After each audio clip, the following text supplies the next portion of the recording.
And a frequent friend of the program, Bryson Shaw, joins us now, veteran safety here. It's nice to get to know somebody in college athletics now, Bryson. We're always getting to know new people with the way it works here, but you're headed into your third season at USC, and there has been some change for you. We just talked to Coach Lynn. We just talked to one of your new teammates. What are you seeing out on the practice field and in the weight room that feels different? Yes, sir. It's a refreshing, exciting energy in the building for sure.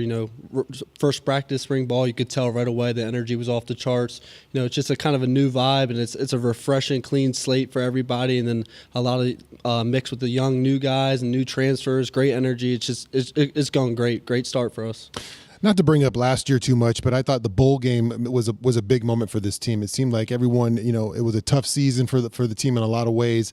But in that bowl game, you see guys, it seemed like it ended in the right taste in your mouth. You know what I mean? So take us through that bowl game experience with a tough season that the defense had, able to bounce back in that bowl game. For sure, having played in 5 seasons, I can tell you all that bowl season, that bowl practice, that was the most fun time for me playing football, and I can tell you a lot of the other guys feel the same way.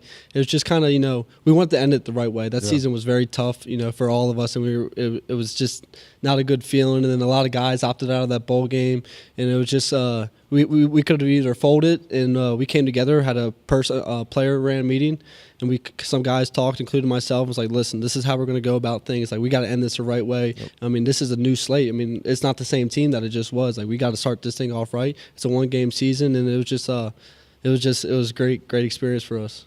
And do you carry over that motivation and leadership into this offseason where it's a chip on the shoulder because of what happened last year? Or is it more, hey, clean slate, new staff defensively, let's not even think about last year? It feels like you could go one of two different ways. How have the leaders in the team this offseason from a conditioning standpoint been kind of handling that messaging to the guys? Right, we've been looking forward, but at the same time, you got to remember kind of those scars, that you got to remember them. If you don't remember them, you're going to make the same mistakes. Stuff had to change from a cultural standpoint. Kind of the players, as players, we dropped the ball last year on a lot of fronts, and I thought kind of the culture-wise, it was one of the areas we kind of just weren't hitting the little things right last year. So we had to remember that, and we've been focusing on that stuff and just kind of holding each other accountable. So we're looking forward, but at the same time, remembering those past mistakes we made. You're listening to Bryson Shaw on Trojans Live, and Bryson, you mentioned it. You've already played 5 seasons of college football. You are a super senior going into your 6th year.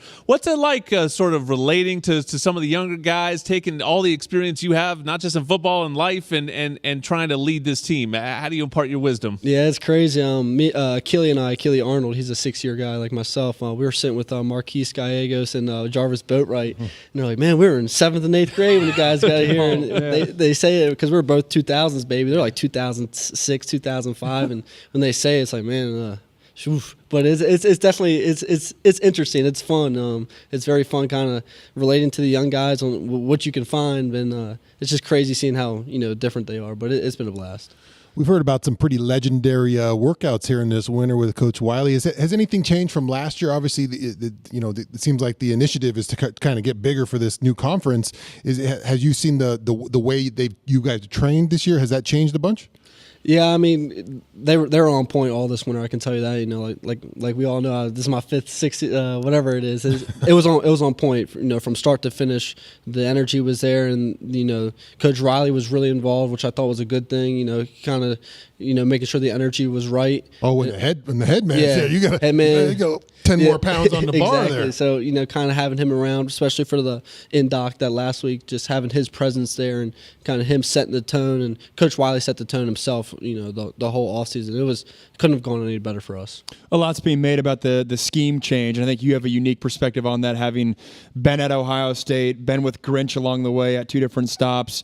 From your perspective, what are the key pillars that stick out as maybe, hey, this is being emphasized differently, or this is a different aspect scheme-wise than I'm used to playing with? Yeah, I mean, there's a lot of changes.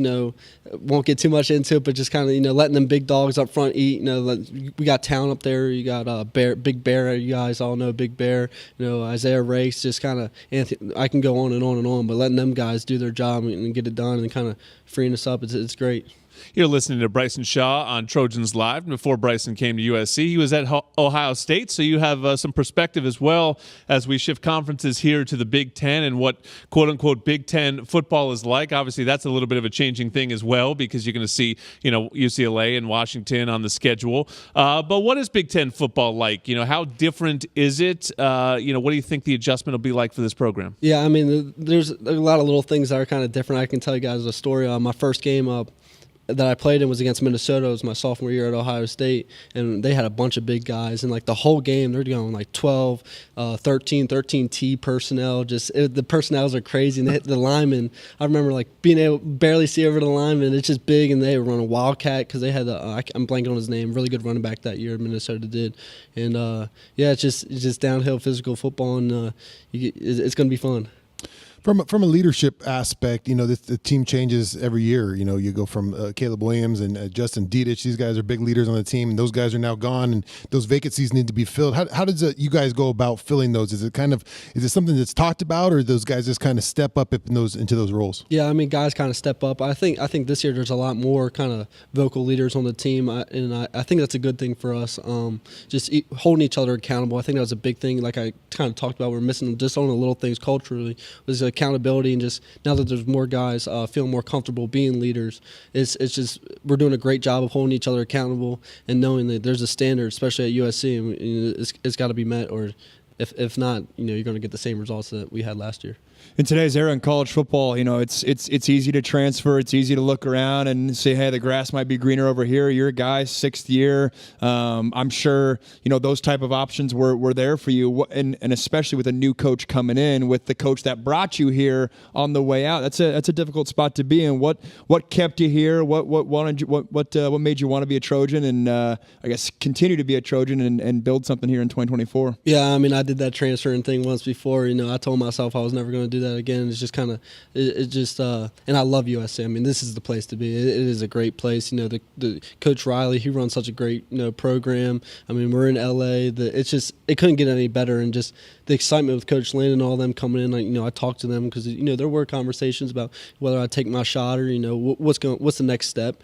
And as soon as I talked to Coach Belk and Coach Lynn, I mean, I knew I wanted to play with those guys and just learn from them. Really, that's learn from them and help however I can. It's been great. It's still early, but I mean, I couldn't be any happier with my decision to come back. I've really enjoyed the off season, and spring ball's off to a great start, and it's just very exciting. Sean, last week we had Caden Aoki. You complimented his mustache at the end of the show. Now we have Bryson as the final guest rocking the mustache. You want to any comments for Bryson on how he's doing with his mustache? It's nice. It's a little bit of a lighter tone this time of year, but good color for spring. I like the spring accent. It comes a little highlighted there, and I mean he's got a great flow up top, so that helps as well. I appreciate that. There you go. The mustache is just in right now, I guess. Just rocking it. Bryson Shaw, you could see him rock it out in the Coliseum. Part of this new USC defense. Check them out at the spring game, April 20, noon kickoff at the Coliseum. Thank you, Bryson. Enjoy the rest of your spring. We've got one more segment to come on Trojans Live.